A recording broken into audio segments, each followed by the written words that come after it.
Senjata nuklir, Amerika Serikat jadi target utama. Perang Dunia Ketiga dengan menggunakan senjata nuklir kini bukan hanya jadi ungkapan belaka. Perang nuklir terancam terjadi di tengah-tengah perang antara Rusia dengan Ukraina.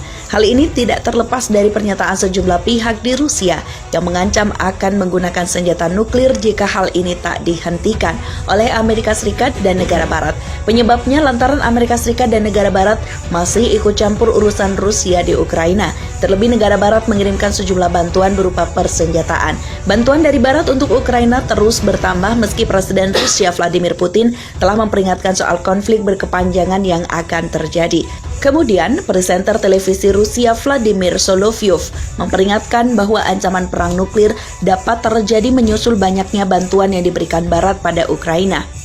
Kita sedang menghadapi halaman berdarah sejarah dunia karena perang nuklir akan segera terjadi. Semuanya bergerak ke arah itu. Saya harap kita akan hidup melalui ini, katanya di saluran Rusia 1, dikutip dari Express dilansir dari tribunnews.com berjudul Pendukung Putin, beri ancaman sebut perang nuklir akan terjadi. Kesal Barat terus bantu Ukraina. Menurutnya jika bantuan Barat untuk Ukraina terus berkembang, ia menyebut hanya muatan yang bisa bertahan, sebab sisanya akan hancur dalam serangan nuklir. Jika semuanya terus berkembang seperti itu, hanya beberapa muatan di Danau Baikal yang akan bertahan. Sisanya akan dihancurkan dalam serangan nuklir besar-besaran. Karena jika NATO memutuskan mereka dapat menempatkan apapun yang mereka inginkan di perbatasan kami, mereka akan mengirim lebih banyak senjata Amerika ke Ukraina. Ukraina akan menembak dan akhirnya mengenai salah satu pembangkit listrik tenaga nuklir kami, ujarnya. Bahkan presenter yang juga dikenal sebagai suara Putin itu mengungkapkan pernyataannya yang membuat takut. Prosesnya akan dengan cepat menjadi tidak terkendali. Semua orang akan mendapatkan apa yang mereka minta. Bang, dan tidak ada yang tersisa, tuturnya. Panelis Vitali Treyakov, seorang penulis politik yang juga menimpali dengan pesan yang membingungkan. Ya, kita harus bahagia, kecuali orang-orang muda mungkin tidak berbagi definisi kebahagiaan ini. Kami akhirnya tiba, inilah pertempuran terakhir dan menentukan kami, tandasnya.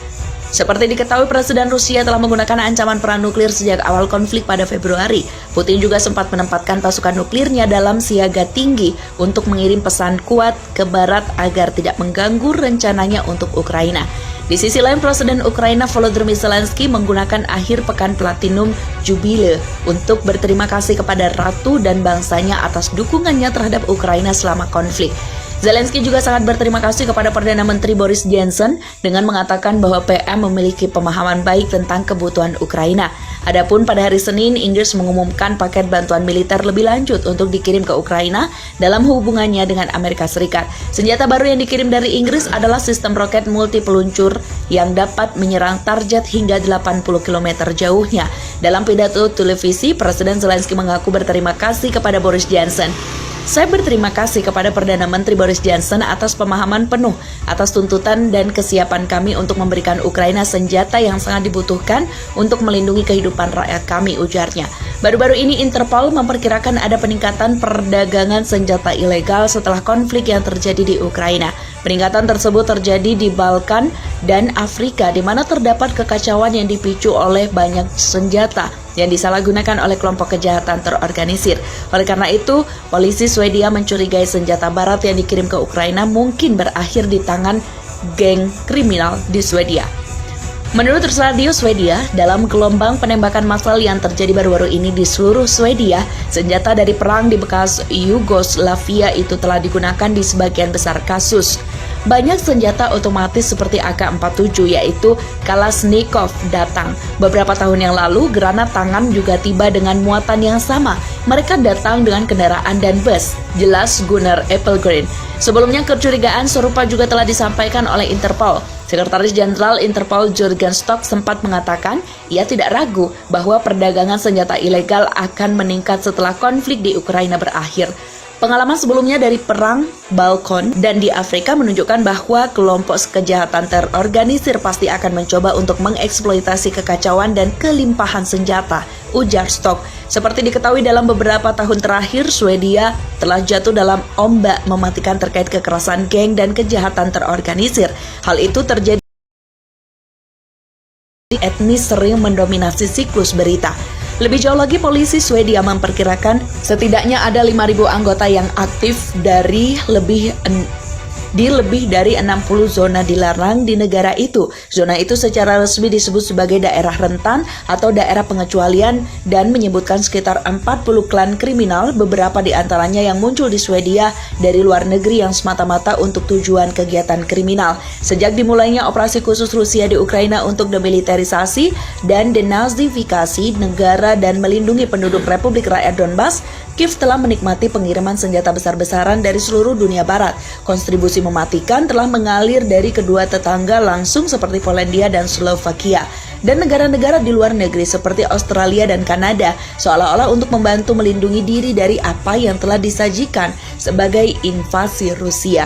Swedia sendiri telah meninggalkan praktiknya untuk tidak mengirim senjata ke negara-negara yang terlibat dalam konflik yang menyumbangkan 10.000 rudal anti-tank hingga perlengkapan tempur lainnya.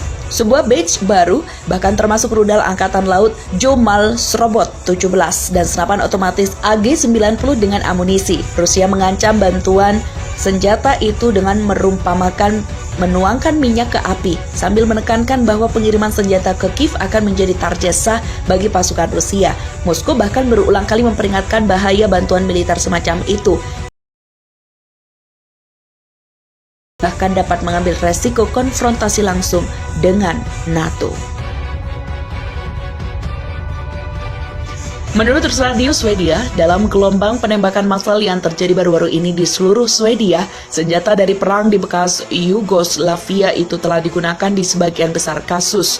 Banyak senjata otomatis seperti AK-47 yaitu Kalashnikov datang. Beberapa tahun yang lalu, granat tangan juga tiba dengan muatan yang sama. Mereka datang dengan kendaraan dan bus, jelas Gunnar Appelgren. Sebelumnya kecurigaan serupa juga telah disampaikan oleh Interpol. Sekretaris Jenderal Interpol Jürgen Stock sempat mengatakan ia tidak ragu bahwa perdagangan senjata ilegal akan meningkat setelah konflik di Ukraina berakhir.